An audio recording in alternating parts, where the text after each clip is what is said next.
This news update is brought to you by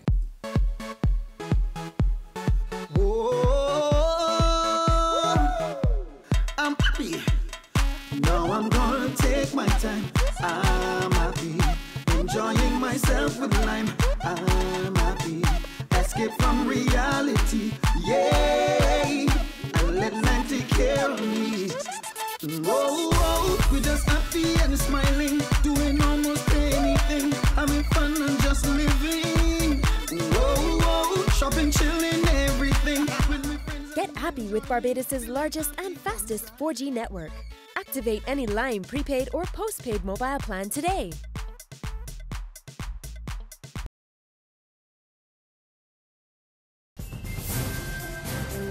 This is the Barbados Today evening update. It's Wednesday, November the 12th, 2014. I'm Emmanuel Joseph. A warm welcome to you.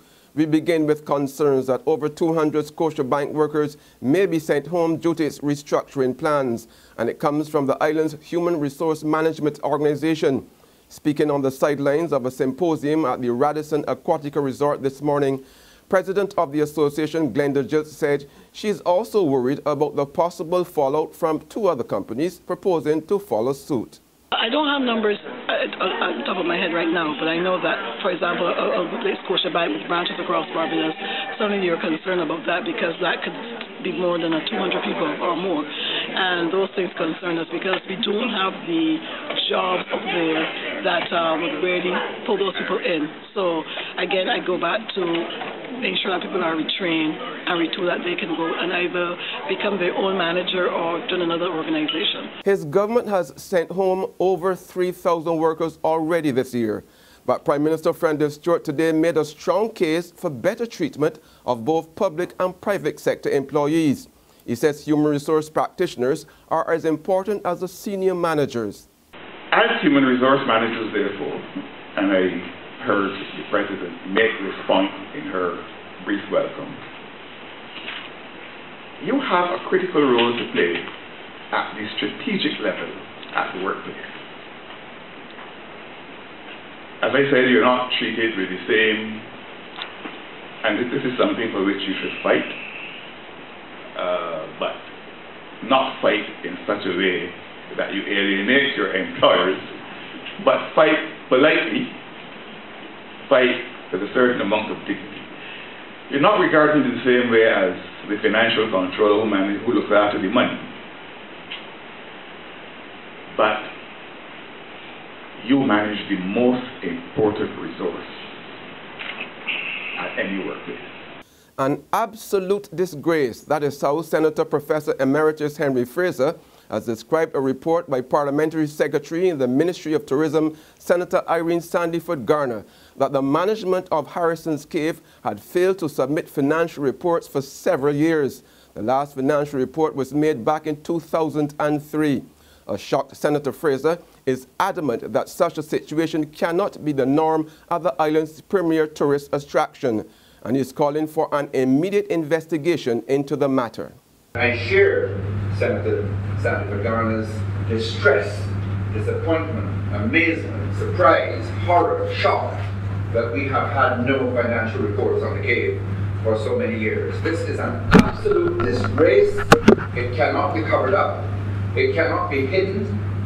There is almost no apology that is adequate for Barbados' premier attraction to have no financial statements. And even if there are only 400 or 500 visitors a day, in comparison with the potential maximum carrying capacity of 1,000 or more visitors a day, the income generated by, say, 500 visitors a day is extraordinary. And I have to ask that an urgent investigation be carried out in relation to why the cave should be losing money. Political scientist Peter Wickham is not losing sleep over claims by the opposition in Dominica that he's a spin doctor. Wickham's Caribbean Development Research Services, CADRES, has conducted a poll predicting a fourth consecutive term for the Dominica Labour Party.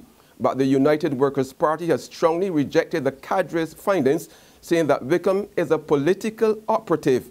Wickham tells Barbados Today that his record speaks for itself and he's not bothered by the UWP's charges. I stand by the results of CADRES. I stand by this. I also stand by the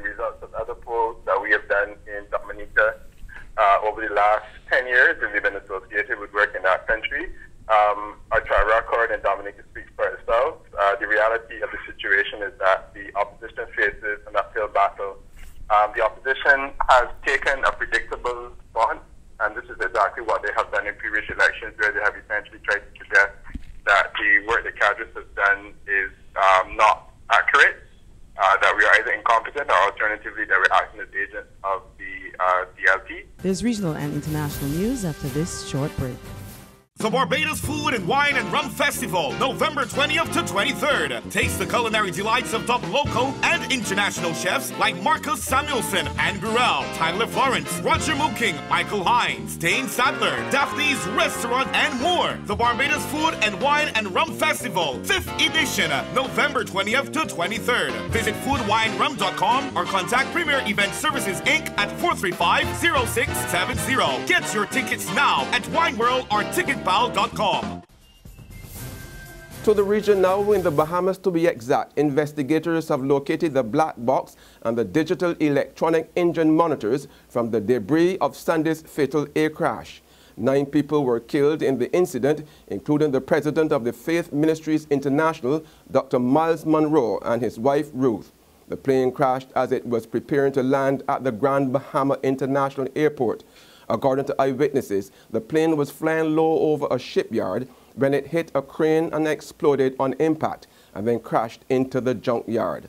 After visiting the site, Prime Minister Perry Christie called for swift investigations to determine the cause of the incident.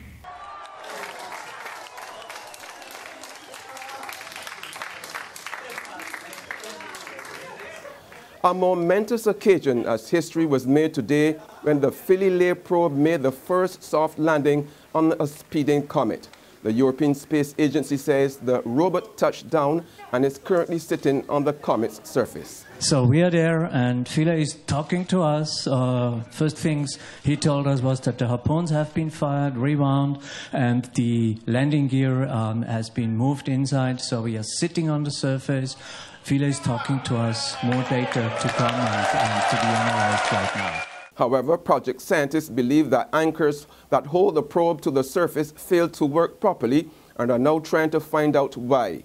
Scientists are hoping the probe will help them learn a lot more about the composition of comets and how they react when they get close to the sun. And that's where we end our Barbados Today evening update. We will be back again tomorrow morning. Until then, remember to log on to www.barbadostoday.bb, subscribe to our e-paper and email updates, or like us on Facebook. You can also catch us on Izumi Media in bus terminals or screenplay at supermarkets and gas stations near you. Also tune in to Channel 101 on Lime TV to get all the latest news and the sports. I'm Emmanuel Joseph. Have a fantastic evening. This news update is brought to you by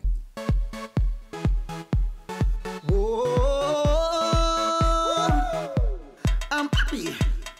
Now I'm gonna take my time. I'm happy. Enjoying myself with lime. I'm happy. Escape from reality. Yay!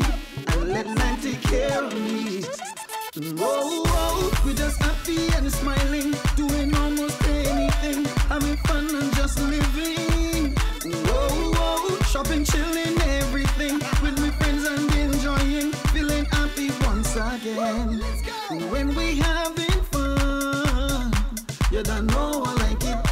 You don't know how I like it. Feeling happy, all of we as one. You don't know how I like it. You don't know how I like it. I'm feeling free, feeling really good. Oh, you don't know how I like it. You don't know how I like it. Feeling happy, happy as we should. Oh, you don't know how I like it. You don't know how I like it. So when life knocks me up and I need to pick me up, I'll be happy again. Whoa, we're just happy and smiling, doing almost anything, having fun and just living. Whoa, shopping, chilling, everything, with my friends and enjoying, feeling happy once again. When we having fun, you don't know I like it. You don't know how I like it. Feeling happy, all of we as one. You don't know how I Get happy with Barbados' largest and fastest 4G network. Activate any line prepaid or postpaid mobile plan today.